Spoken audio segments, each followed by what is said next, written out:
Welcome to this edition of the First Aid Show. In this film, we asked a paramedic to explain the differences between heart attacks and cardiac arrest.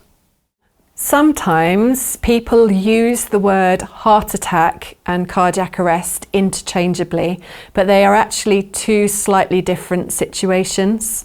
If somebody is having a heart attack, they are still awake and alert and conscious.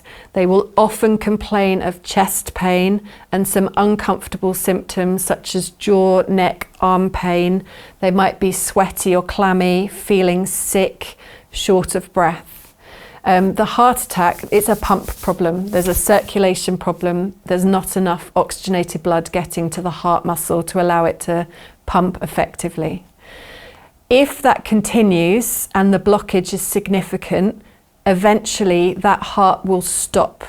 A stopped heart is a cardiac arrest. And at that point, that is when we need to start doing CPR and chest compressions.